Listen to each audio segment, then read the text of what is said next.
Sir ఎక్కువ శుక్లాలు మనకి లైటింగ్‌కి ఎఫెక్ట్ అయ్యేవాళ్ళం. Because correct. సాఫ్ట్‌వేర్ ఇంజినీర్స్ కానీ, మాలాగా కానీ లైట్‌కి ఎక్కువ ఇంపాక్ట్ అవుతుంది. సార్ వాళ్ళకి ఉంటుందా?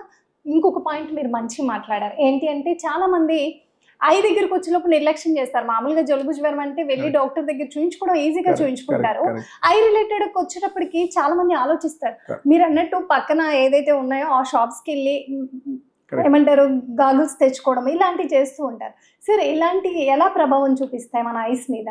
అంటే క్యాట్రాక్ట్‌కి as I said it's an ageing process. దానికి కారణాలు వెతకడానికి ట్రై చేస్తే ఏముందంటే people who are on the shores అంటే ఓషానిక్ షోర్స్ అంటే సముద్రం ఒడ్డున ఉన్న వాళ్ళకి ఎండ సముద్రం మీద పడి కంటి లోపలికి వచ్చినప్పుడు people living on that this will definitely get more cataracts. Okay. ఇంకా దాని తర్వాత డయాబెటీస్ ఉన్న వాళ్ళకి వస్తుంది. దాని తర్వాత రేడియేషన్ కానీ లేకపోతే ఎక్స్రేకి ఎక్స్పోజర్ కానీ ఇవన్నీ అయిన వాళ్ళకి వస్తుంది. సో అదర్వైజ్ మీరు అన్నట్టు ఫ్లాష్ లైట్కి ఎక్స్పోజ్ అవ్వడము these are all one of the contributing things for developing early cataracts. Cataracts వస్తాయి కానీ బట్ డెఫినెట్గా ఎర్లీగా రావడానికి కారణం ఇవన్నీ కారణాలు అనమాట. సో ఈ ఫ్లాష్ లైట్స్ అవన్నీ they will contribute more on the I to get develop early cataracts. So ఈ వన్స్ ద క్యాట్రాక్ట్స్ రీజన్స్ తెలుసుకోవడానికి ట్రై చేస్తే మాత్రం మోస్ట్లీ మెడిసినల్ కానీ రేడియేషన్ కానీ ఎక్స్రేస్ ఎక్స్పోజర్ అవ్వడం కానీ లేకపోతే కొన్ని మెడిసిన్స్ ఇప్పుడు స్టీరాయిడ్ తీసుకుంటారు కొంతమంది నెఫ్రాటిక్ సిండ్రోమ్ అని లేకపోతే ఇంకేదేని వల్ల కార్టికోస్టెరాయిడ్ తీసుకున్నారనుకోండి ఆ కార్టికోస్టెరాయిడ్ వల్ల పోస్టీరియర్ క్యాప్సులర్ ఒపెసిటీ అనేది చాలా కామన్గా వస్తుంది. Those are called complicated cataracts or secondary cataracts. అంటే ఇంకేదో జబ్బు వల్ల క్యాట్రాక్ట్ వచ్చిందన్నమాట. సో నార్మల్గా న్యాచురల్గా వచ్చేదాన్ని సెనైల్ మెచ్యూర్ క్యాట్రాక్ట్ అంటారు.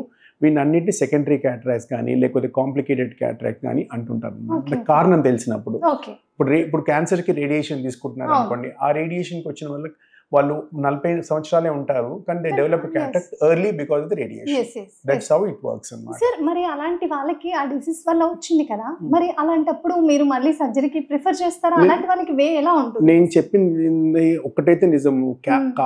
క్యాట్రాక్ట్ ఏ కారణం వల్ల రానివ్వండి, answer is only surgery. There is no way by medicines treat చేసే అదుగు కూడా ట్రీట్ చేయలేము. Only by surgery it will be treated. And ఈ సర్జరీ ఏంటంటే కొంతమందికి కాంప్లికేటెడ్ క్యాట్రాక్ట్స్ వచ్చిన వాళ్ళకి పోస్టర్ క్యాప్సుల్ వచ్చిన వాళ్ళకి చేయడానికి డిఫికల్ట్ కానీ but one thing is very sure, treatment నౌడేస్ is become very good and with expert hands వీళ్ళకి మళ్ళీ 20-30 సంవత్సరాల క్రితం ఉన్న చూపు వచ్చేస్తుంది.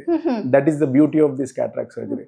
కొంతమంది అడుగుతూ ఉంటారు మాకు ఇంకా క్యాట్రాక్ట్ రాలేదు, క్యాట్రాక్ట్ వస్తే మేము మంచిగా లెన్స్ వేయించుకొని అద్దం లేకుండా ఉండగలుగుతామని.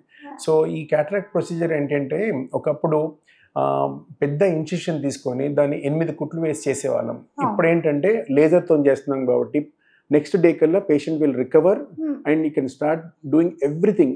తలస్నానం చేయడము, టీవీ చూడడం అన్నీ చేయొచ్చు అనమాట.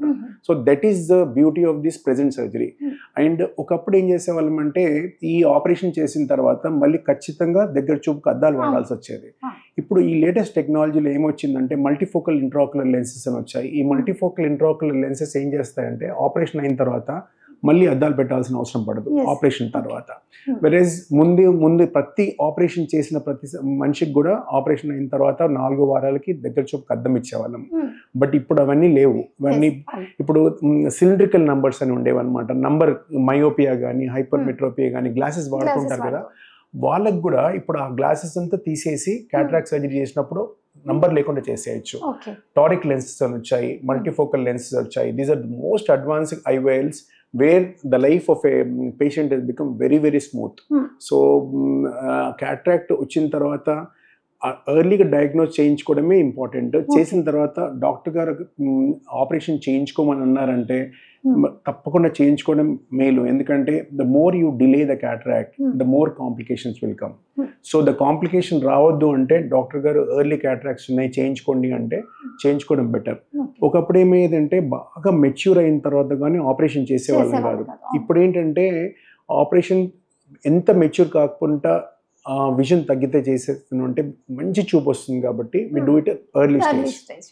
So this is the difference between previous cataract surgery and the present cataract surgery. Sir surgery అయిపోయాక చాలా మంది మీరు అన్నట్టు నమలడం అది అని అంటారు, కానీ వాళ్ళు ఎలా సార్ మళ్ళీ ఎలా ప్రికాషన్స్ తీసుకోవాలి, మళ్ళీ నార్మల్ లైఫ్ కి వెళ్ళిపోతూ ఉంటారు చాలా మంది, అంటే మళ్ళీ స్క్రీన్ కి చూసే జాబ్స్ ఉంటాయి, అలాంటి వాళ్ళకి ఏం చెప్తారు సార్, ఎలాంటి జాగ్రత్తలు తీసుకోవాలి? క్యాటరాక్ట్ సర్జరీ తర్వాత ఒకప్పుడు ఏమయ్యేదంటే ఒక 1 month పాటు వాళ్ళతో ఒక అటెండర్ ఉండి డ్రాప్స్ వేస్తే కానీ నడిచే సిచ్యువేషన్ ఉండేది కాదు. ఇప్పుడు ఏంటంటే ఈ క్యాటరాక్ట్ సర్జరీలో post operative period is really అన్ఈవెంట్ఫుల్.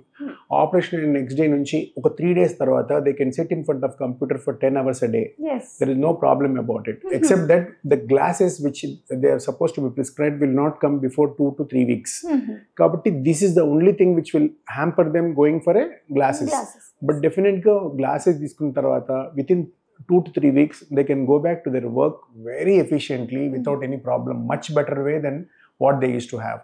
ఇంకొకటి ఈ ఆపరేషన్ అయిన తర్వాత నమలడము అవన్నీ పూర్తి తగ్గిపోయండి. ఆపరేషన్ చేసిన నెక్స్ట్ డే తలస్నానం చేయడము, టీవీ చూడడము, అన్ని పనులు చేసుకోవడము, అన్ని తినడం జరగవచ్చు. So only thing is provided the diabetes కానీ హైపర్ టెన్షన్ ఉంటే ఆ సంబంధించిన వ్యాధులకి ట్రీట్మెంట్ తీసుకుంటూ డ్రాప్స్ ఒక పోస్ట్ ఆపరేటివ్ పీరియడ్లో ఒక డ్రాప్స్ వేయడం తప్ప వాళ్ళకి ఇంకొక ఎక్స్ట్రా థింగ్ ఏముండదు, డ్రాప్స్ ఒకటమే. డ్రాప్స్ కూడా వాళ్ళకి we help them to know how to put a drops. So వాళ్ళంతలో వాళ్ళే 2 గంటలకు ఒక మారు వేసుకుంటే సరిపోతుంది.